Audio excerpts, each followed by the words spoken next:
जय जय शंकर हर हर शंकर जय जय शंकर हर हर शंकर जय जय शंकर हर हर शंकर जय जय शंकर குருகுலம் கட்டிகாஸ்தானம் தெய்வத்தின் குரல் 4ஆம் பாகம் சோதித்து துலக்குவது.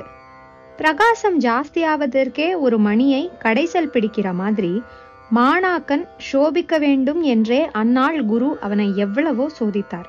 பாடமே சொல்லித்தராமல் நீண்ட காலம் வேலை மட்டும் வாங்கி அவனை பணிவில் புடம் போட்ட ரிஷிகளும் உண்டு. உதாரணமாக உபகோசலன் என்று ஒரு சிஷ்யன். குறிப்பு: இக்கதை சாந்தோக்கிய உபனிஷத்தில் 4.10 உள்ளது. குருவின் பேர் ஜாபால சத்யகாமர். இவர் அந்த கால சிலபஸ் கரிக்குலம் இதுகளின்படி 12 வருஷங்களில் அநேக சிஷ்யர்களுக்கு வேத சாஸ்திர சிக்ஷை கொடுத்தார். ஆனால் இந்த உபகோசலன் என்கிற பையனை மட்டும் பாடம் கேட்க அனுமதிக்கவில்லை. 12 வருஷமும் தம்முடைய அக்னிகளை கவனித்துக் கொள்கிற பொறுப்பிலேயே அவனை ஈடுபடுத்தியிருந்தார். குறிப்பு: வைதிகரின் 3 அக்னிகளை குறித்து 2ஆம் பகுதியில் கிரகஸ்தாசிரமம் என்ற உரையில் அக்னி காரியங்கள் என்ற உட்பிரிவில் பார்க்க. அந்த பிள்ளையும் முணுமுணுக்கவில்லை.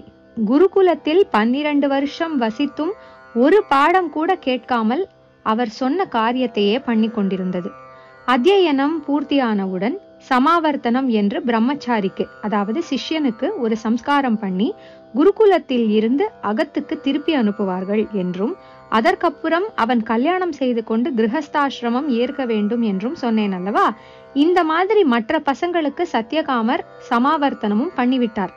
உபகோசலனை மட்டும் அப்படியே இக்னோர், அலட்சியம் பண்ணிவிட்டு, அல்லது பண்ணின மாதிரி. அப்போதும் அந்த பிள்ளை பாட்டுக்கு பொறுமையாகவே இருந்தது. குரு பத்னி. ஆனால் சத்யகாமருடைய பத்னிக்கு தான் அதற்கு மேல் பொறுக்க முடியவில்லை. அவள் அவரிடம் போய், இந்த பிள்ளை நல்ல பிரம்மச்சரியத்தோடு தபஸோடு இத்தனை வருஷம் உம்முடைய அக்னிகளை போஷித்து வந்திருக்கிறான். நீரானால் அவனுக்கு பாடமே சொல்லித்தர காணோம்.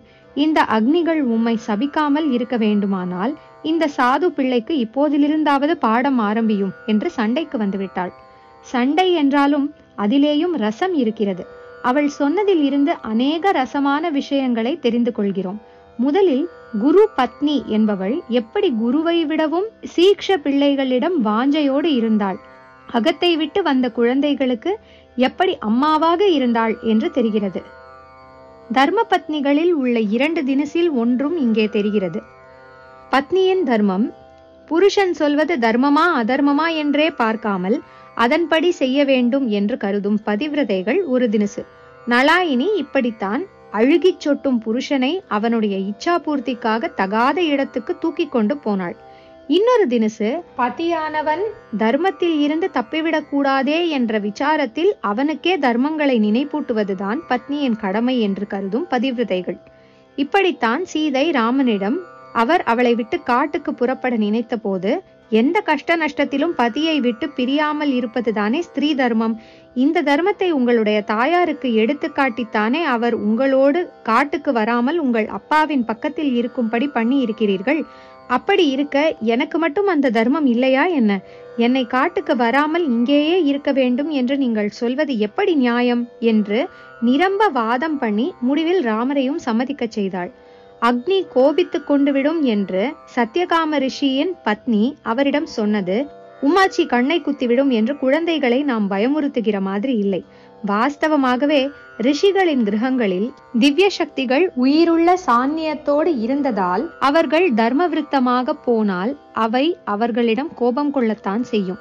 உபகோசலன் உபதேசமாகாமல் இப்படி பல வருஷங்களாக இருக்கிறானே என்று அவனுக்காக கவலைப்பட்டார் போலவே இப்படி பதி உபதேசிக்காமல் இருக்கிறாரே, இவரை அந்த பிள்ளை காத்து வளர்க்கிற இவருடைய அக்னியே சபித்து விடாமல் இருக்க வேண்டுமே என்றும் வாஸ்தவமாகவே அந்த அம்மாள் கவலைப்பட்டிருக்கிறாள். அக்னிகள் அந்த ஆசிரமத்தில் ரொம்பவும் ஜீவசக்தியோடு சாநித்தியமாகத்தான் இருந்தன என்பதும் மேலே போகிற கதையில் தெரிகிறது.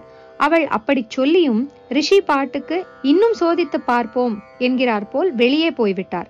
குரு பத்னி சொல்லியும் குரு கேட்கவில்லையே, இப்படி நம் நிமித்தமாக அவர்களுக்குள் அபிப்பிராய பேதம் வேறே ஏற்பட்டு விட்டதே என்றெல்லாம் உபகோசலனுக்கு வேதனையாகிவிட்டது.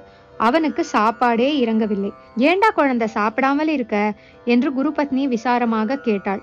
மனோவியாதிதான், சாப்பாடு கேட்க மாட்டேன் என்கிறது என்றான் பையன். ஜெய ஜெயசங்கர, ஹரஹர சங்கர, மகா பெரியவா சரணம். ஜெய ஜெய சங்கர ஹர ஹர சங்கர, ஜெய ஜெய சங்கர ஹர ஹர சங்கர, ஜெய ஜெய சங்கர ஹர ஹர